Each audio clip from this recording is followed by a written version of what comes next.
र आज चाहिँ हामी यस भिडियोमा स्प्लाइन इन्टरपोलेसन नेचुरल क्युबिक स्प्लाइन इन्टरपोलेसनको लागि जुन एउटा एकदमै कम्प्लेक्स खालको फर्मुला छ याद गर्न अलिकति अप्ठ्यारै हुने र चिट लाँदा पनि फेरि समात्तिने हो कि भन्ने डर हुनाले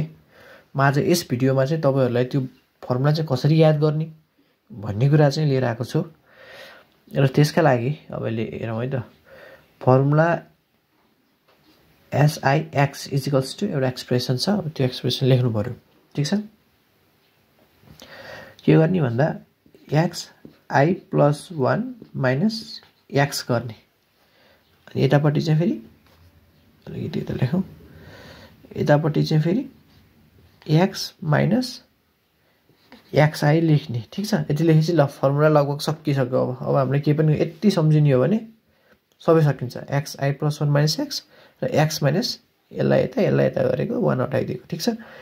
अब माथि जे छ तल त्यही सार्ने माथि के छ xi + 1 - x तल पनि यही सार्ने माथि के छ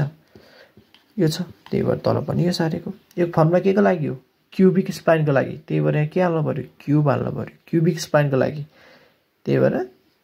क्युब हाल्नु पर्यो माथि क्युब हाल्छ तल नि के हाल्नु पर्यो कि पर्दैन तल बिचारा यसलाई गाह्रो छ तल बस्न अलिकति बढाएर हाल्दिन्छु 6 हाल्दिन्छु यसलाई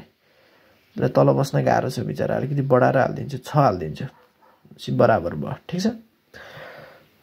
माथि जे छ त्यही गर्ने भन्छु मैले यहाँ mi लेख्ने यहाँ mi + 1 लेख्ने ठीक छ माथि जे तल पनि त्यही माथि के छ mi छ तल पनि mi हुनु पर्यो भन्नु माथि 6 छ कि छैन तल पनि 6 हुनु पर्यो माथि के छ mi + 1 छ कि छैन 6 छ mi + 1 छ तल के 6 पनि छ त्यही भएर यहाँ पनि 6 सार्नै पर्यो माथि जे तल पनि त्यही ठीक छ यहाँ के छ mi छ यहाँ के हुनु पर्यो yi हुनु पर्यो यहाँ माइनस ठीक छ यहाँ के छ mi + 1 छ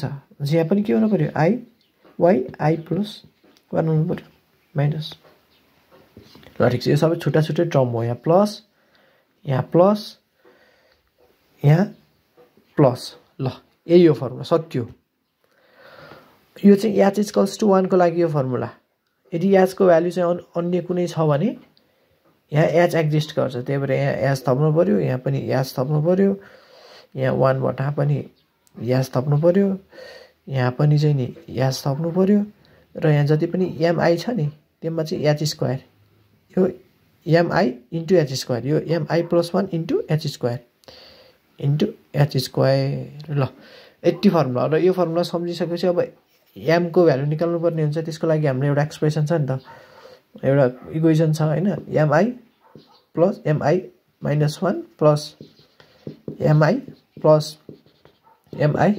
1 m को ठाउँमा y हाल्दै जाने yi - 1 + yi + yi - 1 ठीक छ